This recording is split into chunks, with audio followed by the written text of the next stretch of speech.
All right, welcome back.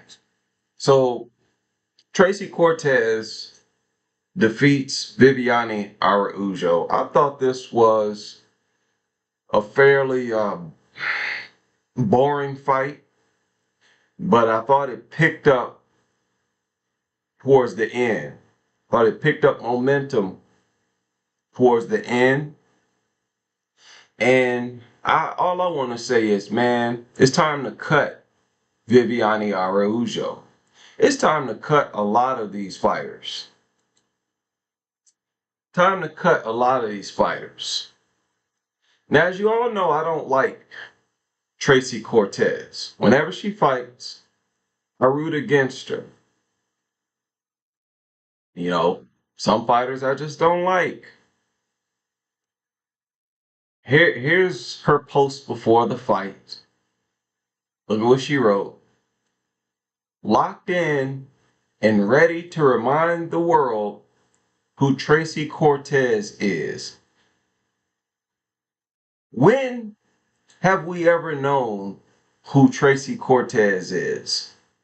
What kind of impact has she made in MMA?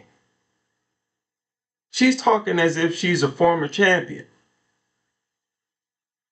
She's never had no scary wave or no win streak that was, formidable and memorable. What are you talking about, girl?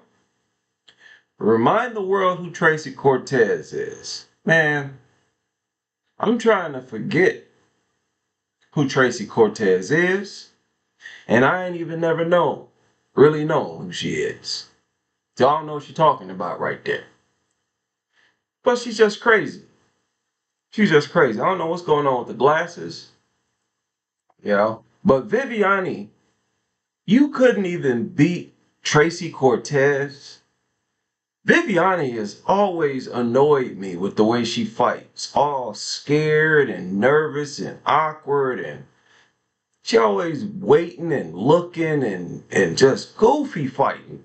Same with Karine Silva. It cut her too. Karine Silva, how did you lose to this chick? How did you lose to uncoordinated, goofy Viviane Araujo? Vivi ain't got nothing noteworthy. You can't name nothing that stands out about her. Not a jab, not her boxing, her kicks, nothing. What stands out about Viviane? Nothing. She just does more bouncing around and feints. I'll say that. That's what she's known for, throwing feints. She's the feint queen. And it's annoying. It's time to cut Viviane Araujo. And I don't care. It's time to cut Tracy Cortez. I don't think she looked good. She didn't look good to me at all. Tracy Cortez I'm talking about. She didn't look good. Looked like the same fighter who got beat up by Rose. Yeah, I'm not hyped over Tracy Cortez. And that was the only fight on that card. Yeah, I'm not impressed. Let's look at her. Oh, where we go? This is Viviane's record. Look at this.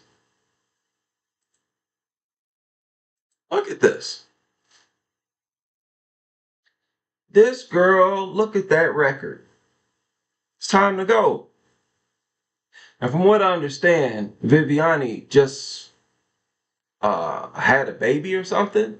Or I guess her girlfriend had a baby. Or I guess it's her wife. Viviane's married, okay? Guess she's married and that's her wife. But Viviane made a name for herself, a semi-name for herself, when she knocked out Talita Bernardo at Bantamweight. Then she went down to 125 and fought Alexis Davis. I think her fight against Davis, that was her best win. Alexis Davis and Roxanne Modafferi. All the rest of those fighters, I don't think are really quality opposition. But she loses to Jessica I. She beats De La Rosa and Modafari, loses to Katlyn Chookagian, defeats Andrea Lee, then loses to Alexa Grasso, then loses to Amanda Ribas, defeats Jennifer Maia. I don't know how she managed to do that.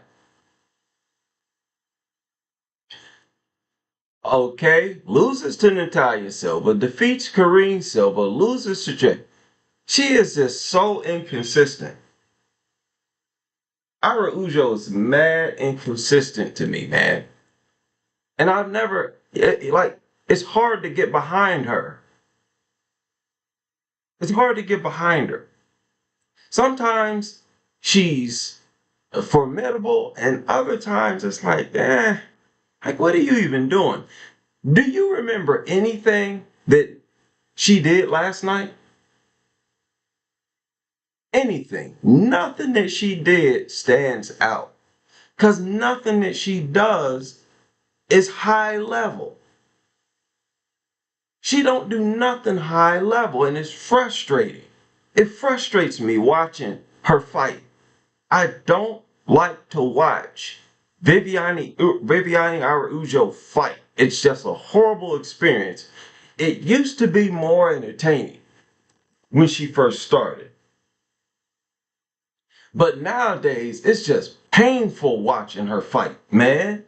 It's like, oh, get out of here.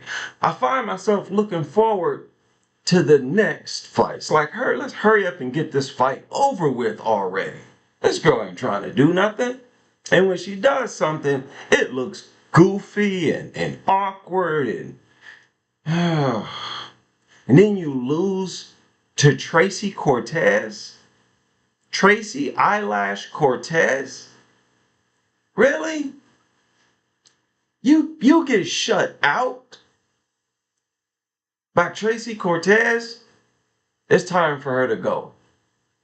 It's time for Viviane to get up out of here.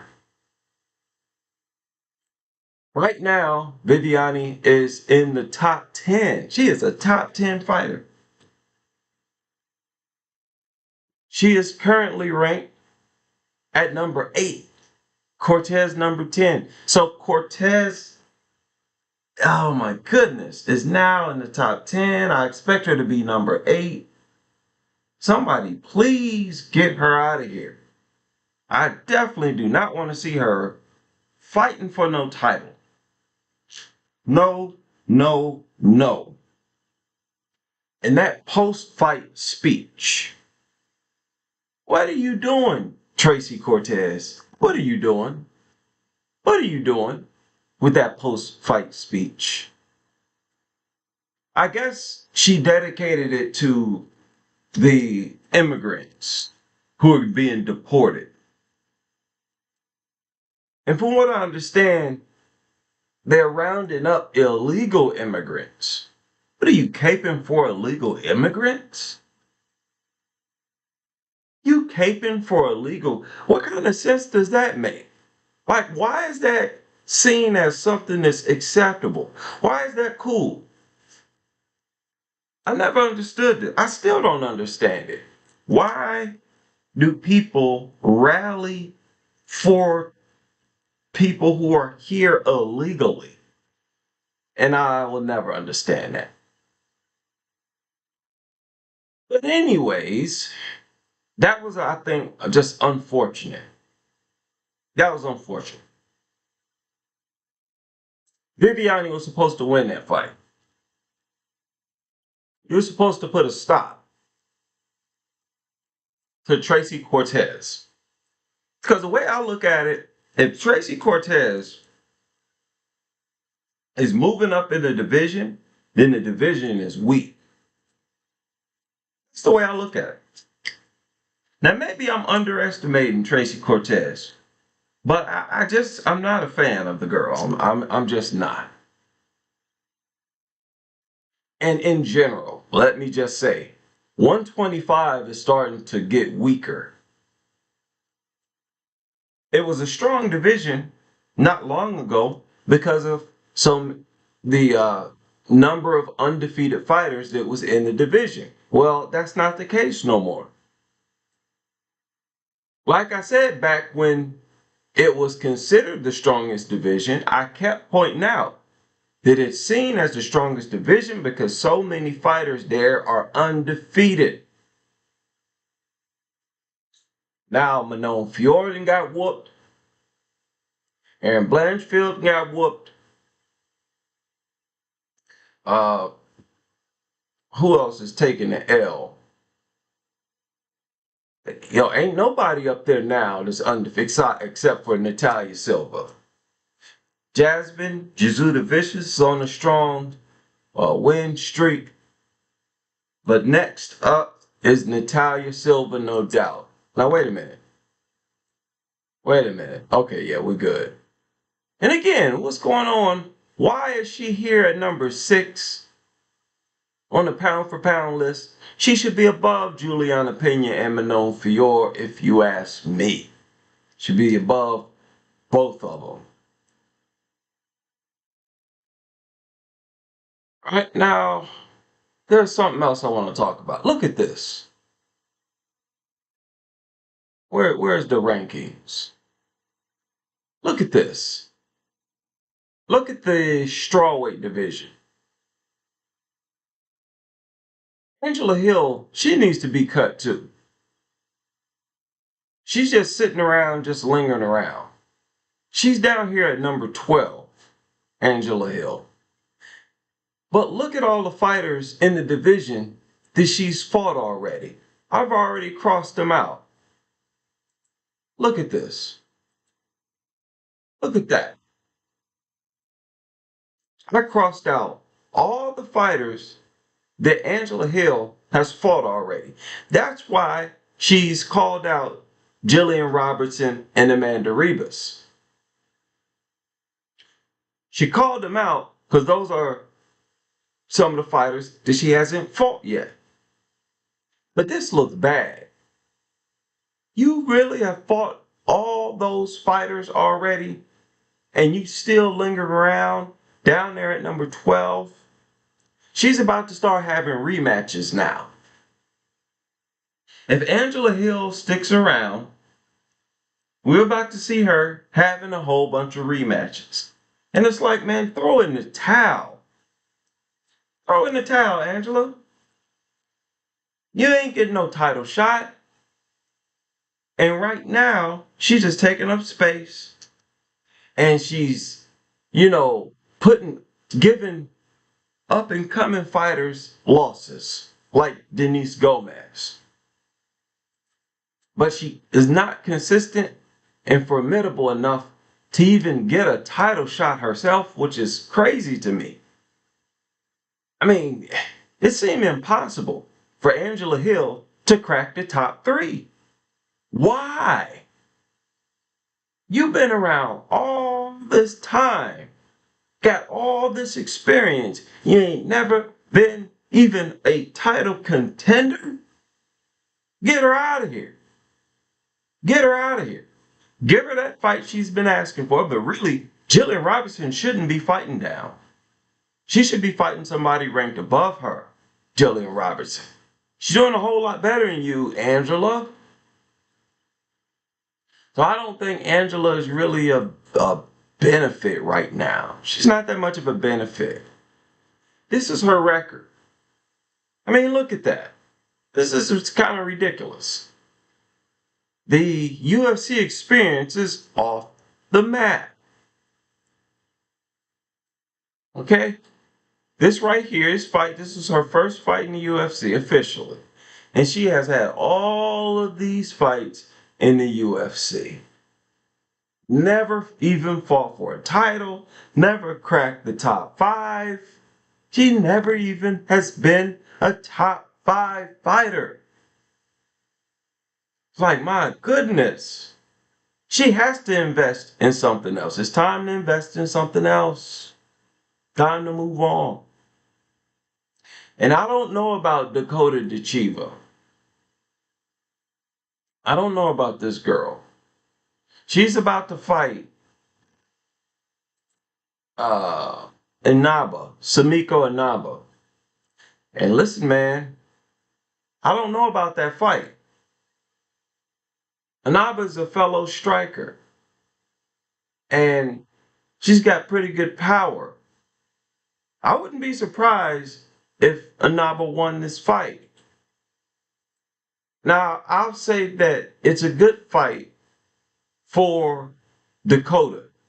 If she's not going to come to the UFC and she wants a fight, this is a good fight for her.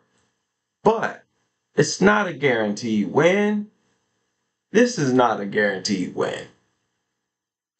Okay, let's look at her record. Yeah. Okay, yeah. Not a guaranteed win at all. A fellow striker. This could be the end of Dakota Ditcheva. We'll see. We'll see. But this girl is dangerous.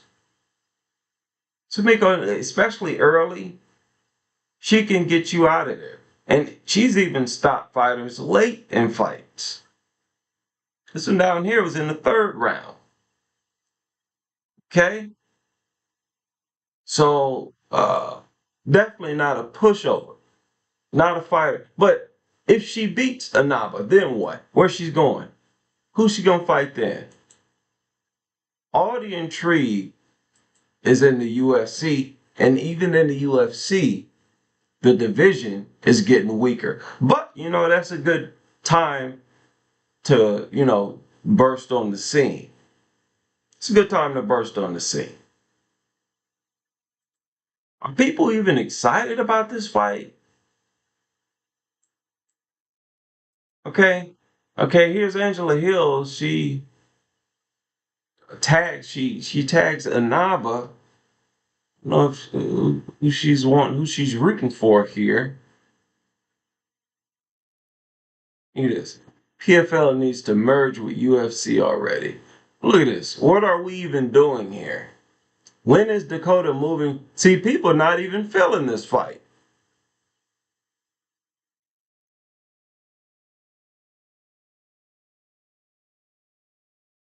They're not even feeling it. Jumped on here giving the fight props. Here it is, people are like, who is this? Who is this Inaba chick? Yeah, Dakota knows how to get attention, okay? What are you talking about? Wasting, look at this. Wasting away their careers over in the B League. I don't know about that, man.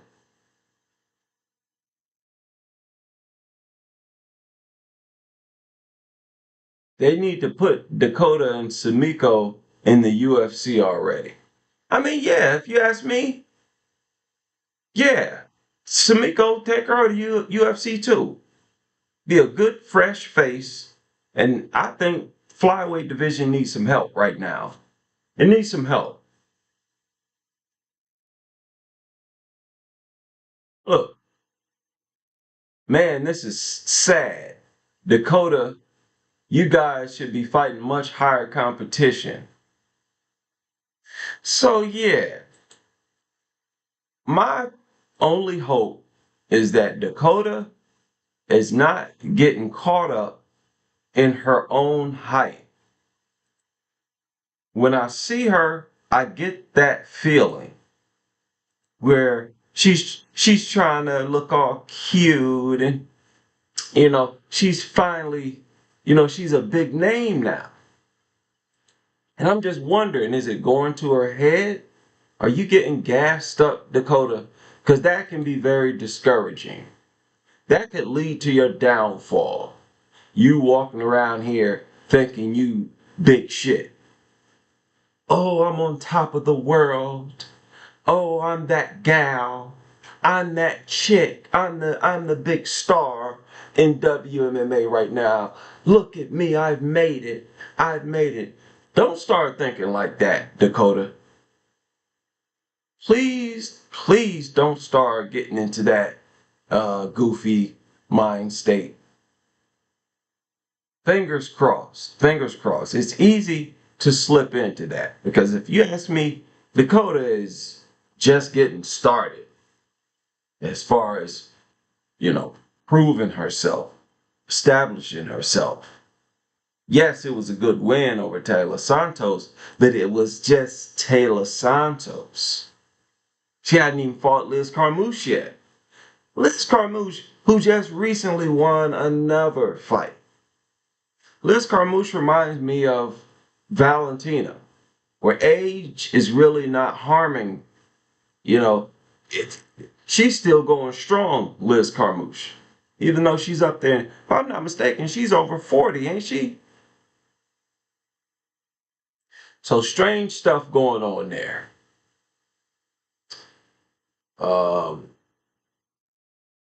Yeah. Yeah. Man. She's just kind of annoying to me.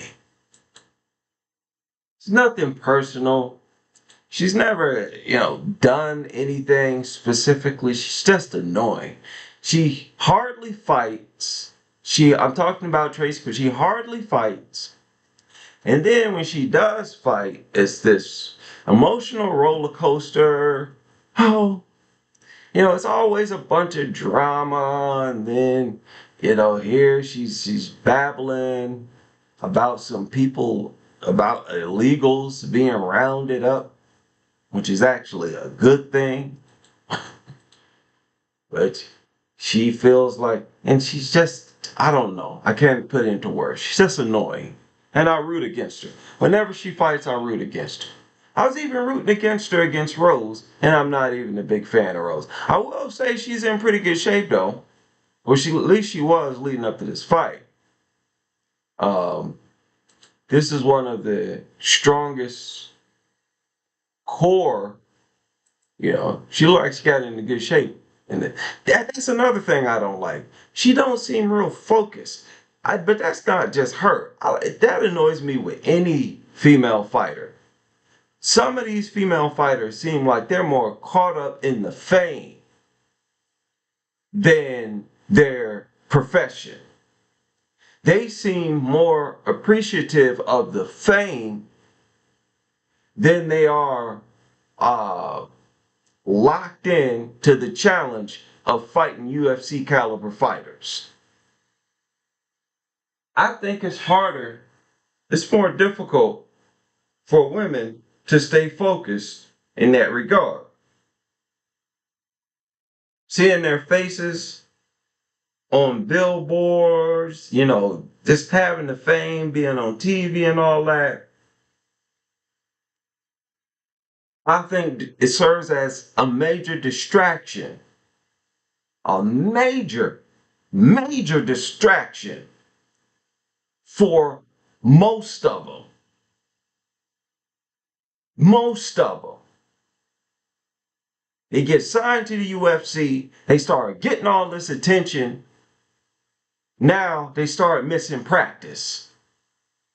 Now, when they go to training, it's more about the pictures you're going to take that day to upload to Instagram. Now you're rushing through your training and your drills because you're more preoccupied with seeing how many likes your most recent uploads are getting. Huh? You probably skipping sessions and doing all this just to get in your DMs and be a social media figure. That annoys me, and I'm always on the lookout for girls who slip it. The strongest of fighters don't get caught up in that. You stay focused on your craft. And it's just hard for a lot of them. If you ask me, it's hard for a lot of them to find that balance. Some of them can, don't get me wrong. But you got to be like Shevchenko, has a good balance. But she's like one of the most disciplined. Like she's a rare, I won't even mention her. She should be looked at as the standard, but a lot of girls don't look at her that way. A lot of girls They don't really take note. I don't think they feed off of examples as well as they should. So when I look at this doggone division, it starts to look just bad to me. I also heard them talking about Rose taking on Alexa Grasso. If that fight happens, I'm rolling with Alexa Grasso. And you already know what's going to happen. Rose is going to start trying to take Alexa Grasso down because she is not going to want to box with Alexa Grasso. I don't think. She might throw her hands a little bit. I bet you anything she'll be the first one going for a takedown. I bet you they give Rose that fight. Because I believe they want Rose to fight for the title. I believe they do. I believe they want her to fight Valentina Shevchenko. Of all the fighters, I believe Matchmakers UFC views that as one of the best fights, title fights that they could have in that division. Natalia Silva, Rose Namajunas. Right? Because think, Jasmine Jasudavicius, that's not as interesting of a fight, of a title fight, as Rose Namajunas against Valentina Shevchenko. But it looks like Jasmine is going to be one of she's on that way, she's on that path anyways, to being a title contender. Hopefully, too, Manon can bounce back. I believe she can do a lot better than she did against Valentina. I think that nosebleed really took a lot out of Manon, and that had she not suffered that nosebleed, she would have done a lot better. If I were to put money on it, I would put money on Manon doing a lot better in the rematch. One more thing, I usually don't do this.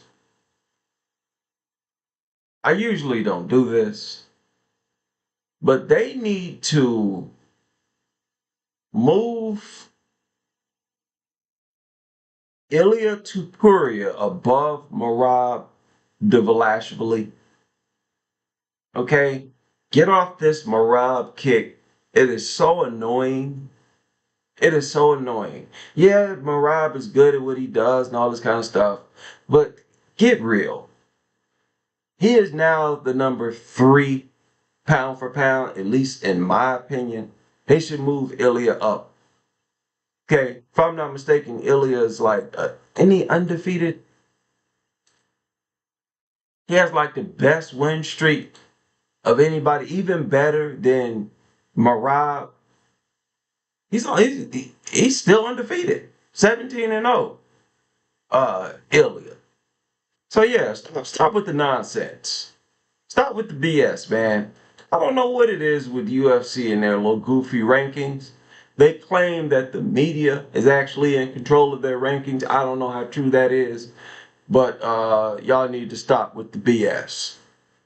Yeah, Ilya's still undefeated. I don't know what it is. It's like this Merab Dvalishvili cult.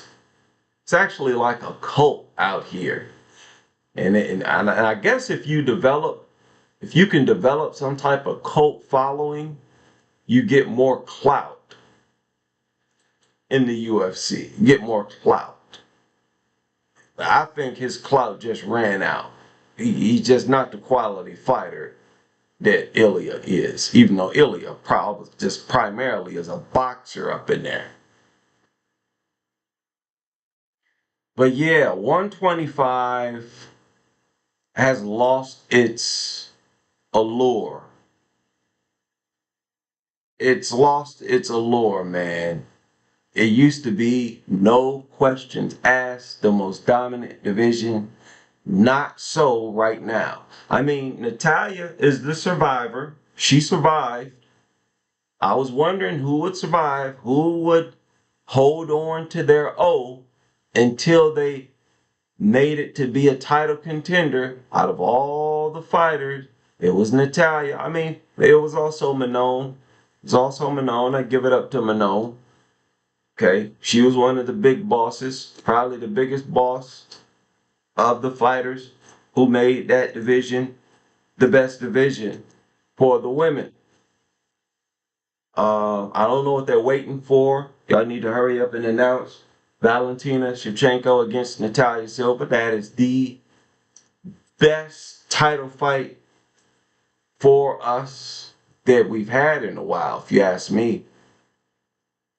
That's one of the best challenges for Valentina Shevchenko, and I can't wait to see it. That's one title fight I'm looking forward to, 100%. Shevchenko is going to be challenged. She's going to be pushed. She's going to have to deal with speed that she's really not used to dealing with. Just like with all other opponents of Natalia Silva. You go look at them. You see it all over them. You really saw it with Jasmine Jasudavicius. They are dealing with speed that they never had to deal with before, and they don't quite know how to deal with it. I want to see Valentina up against that speed. And possibly to see who got more speed. So Shevchenko's going to have to deal with hands. She's going to have to deal with good boxing. Good boxing. She's going to have to deal with a fighter with excellent kicks. Kicks that'll get up to your face in no time. Just as fast as a jab. I want to see how Shevchenko deals with that.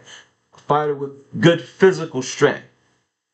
Good takedown defense. Nice, big, strong, thick legs on Natalia Silva. Okay? Shevchenko wants to prove her salt. She'll do it if she's able to dominate Natalia Silva. But Silva, man, is a flipping problem. That girl is a problem. And it's going to have to be solved here real soon if you want to hold on to that strap. Yeah? Says she a decision machine. People only like her because of her face. Talking about Dakota? Oh, no, yeah, Tracy Cortez. Yeah. Yeah. Somebody asked, are you running an MMA channel or a political one? No, I'm running a boot your ass out my chat room channel. That's what I'm running. Watch this. You see that?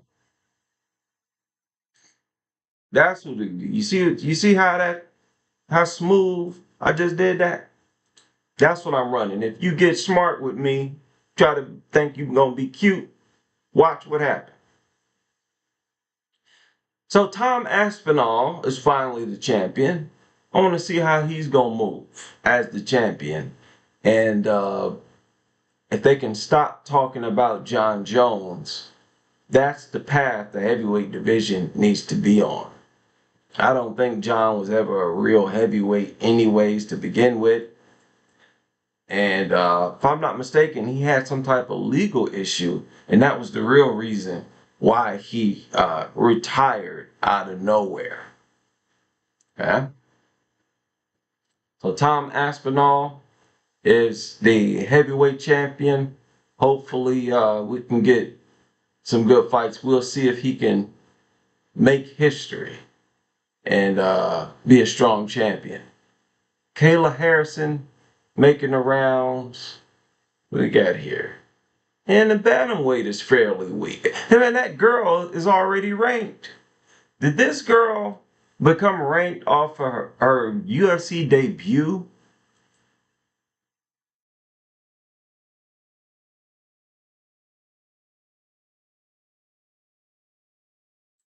No.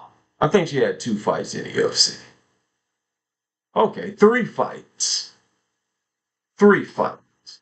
But man, is she really a ranked fighter? Yes, she is. Yes, she is. At bantamweight, she is a ranked fighter. Man. Yeah. Let me get out of here.